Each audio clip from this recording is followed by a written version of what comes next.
to my next one, which is follow your intuition. This is the biggest advice that I can give you. And again, it's really hard because we're conditioned to not feel a certain way. Like when we fall down and we cry, we're told that we're okay. So growing up, we aren't taught how to follow our intuition and aren't taught how to trust our intuition. So again, start really small if this is new for you.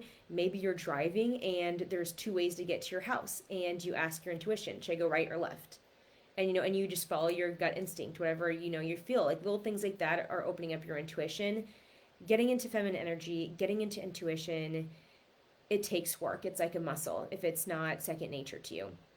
So start slow and don't get don't get upset, don't get frustrated if it doesn't come naturally right away. Most of the time it doesn't. But you do have to practice those little things every single day and eventually become second nature to you. So, again, for an example of myself, I spent 2 years trying to get pregnant. And I was in masculine energy, doing a lot.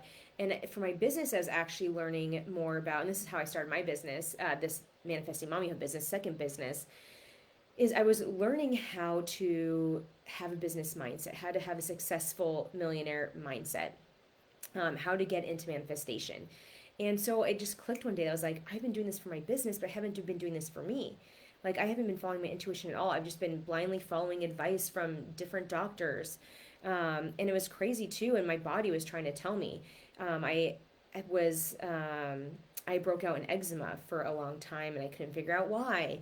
And then it turned into, what's it called? Lichen planus, which is another skin issue. So it was getting crazy. And I was talking to these doctors, and these doctors were just giving medications. And I was going in, so we had two failed IVFs, and this was going to be our sixth IUI.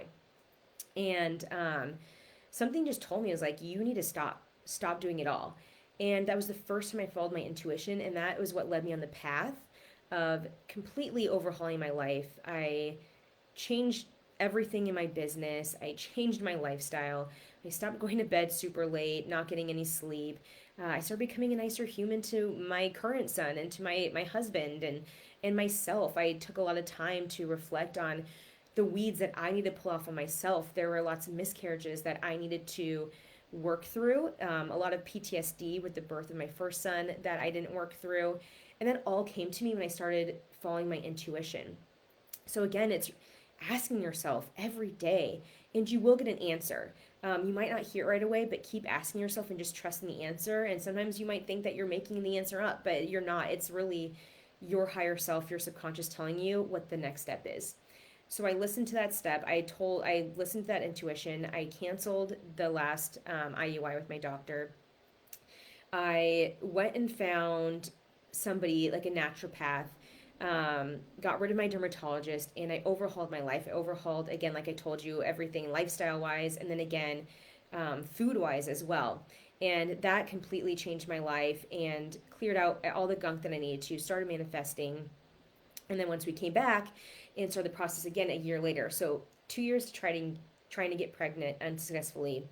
Took a year off, overhauled my life, did exactly what I just took you through today, plus the other two master classes, came back, and we got pregnant on the first try. So it took us 3 years, but you can see the difference of me hustling, of being in masculine energy, of just following the doctors, not listening to any of the signs that my body was giving me, infertility, um, just me being grumpy, skin issues. So it was crazy, the change and the effect that it had on me. And I would go in the first time, you can feel it. So the first time I went in and tried to get pregnant for those 2 years, I was on eggshells. I was stressed. I felt really uneasy and like wobbly.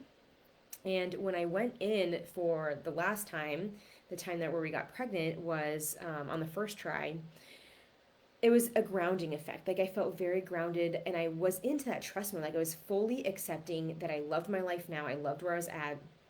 And I knew that my baby was coming. I knew. It was that solid work that I'd had on my mindset of just knowing that what I desired me back.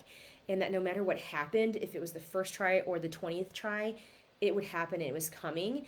And it brought me into a state that was very stable, very grounded, um, a lot less emotional, a lot less crazy. When you go through infertility treatments, you can feel really crazy. But that was the first time I didn't. Like, I was very, very settled and very true to the fact that my baby was coming. I don't know how and I don't know when, but my baby's coming. And I'm so grateful for that. So you can see that mindset is totally different than when I first went in and was like, oh my gosh, am I going to get pregnant? Oh, like I need to eat pineapple. I need to do this, and all these things. And it just, again, that latter is very masculine. Whereas before, like I went in and I was like, I'm just going to flow with it. I'm going to see what happens. And I know it's coming. And I did it in a very feminine way, got some sleep, did all the stuff I needed to do, cleared out a lot of the weeds that I needed to.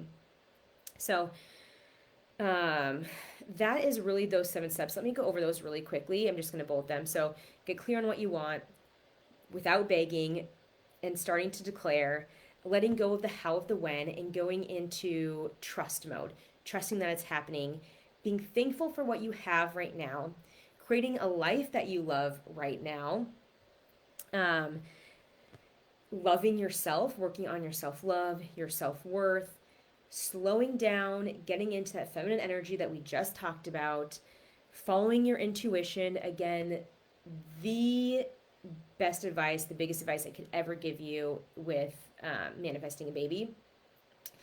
Those masculine steps that you should be taking should be coming from your intuition. So, like for me, it told me to change my diet, go find a different doctor. Again, those are all steps that are very masculine, but they're coming from a place of intuition and from a place in where I was in the feminine energy. So again, there's a difference there, and why masculine is actually good. Just it shouldn't be, the majority of your life when you're trying to get pregnant. All right, so those are the eight core steps